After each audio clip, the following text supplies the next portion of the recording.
So a couple of weeks ago in the UK, we had so-called Freedom Day. I'm not really sure that many people liked that terminology, but it came to be known as Freedom Day because it was the day when many of the lockdown restrictions associated with the pandemic were lifted.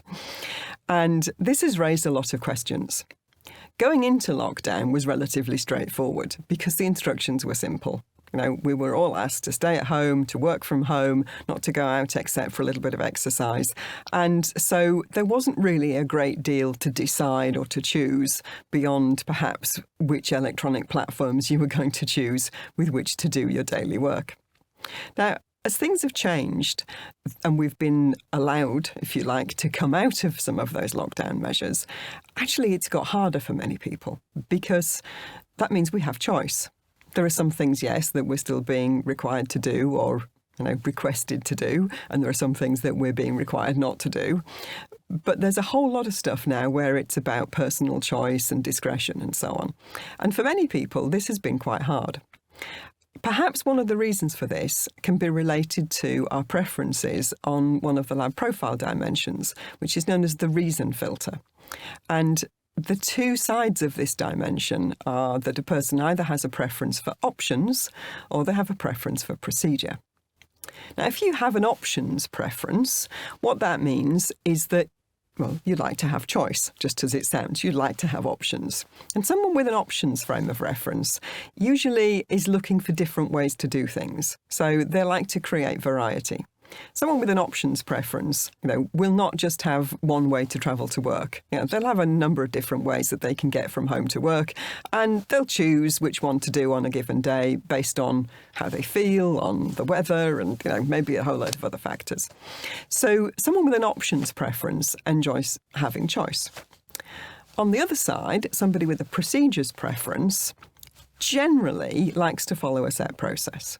So they have the sense that there's probably a right way or a best way to do something, and that's the way they want to do it. So for somebody with a procedure preference, if there are a lot of options and no obvious rules, that can be a little bit disorienting. It can make it hard for them to perform at their best. So if you go back to, when we first went into lockdown, that was really easy for people with a procedure preference. There are rules. I know what I'm doing. I just have to stay home and stick to the rules. Excellent. For somebody with an options preference, being told what to do is often quite tough.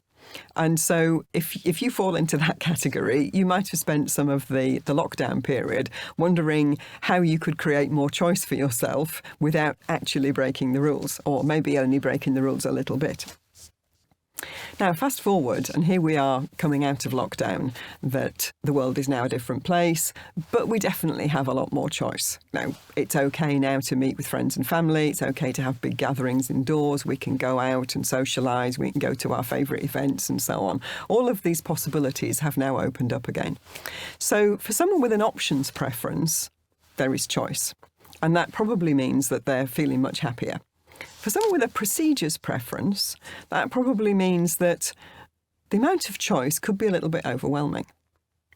That having some rules would actually be really helpful.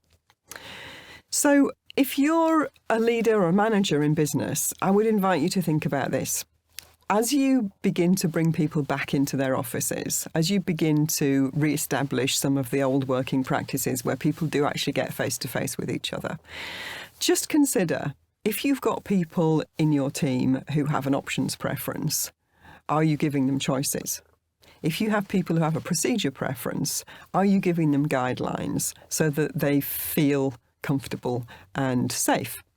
Because I guess if you want to really simplify it, people with an options preference in any given situation, they want to have choice. Means they want to decide for themselves in many cases. People with a procedures preference, they want to know that they're doing the right thing. So as you start to encourage people to come back to work, you probably need to provide a little bit of both. And that way, you're likely to get the best out of everybody when they return to working in the same space as each other. I hope it goes well for you. Okay?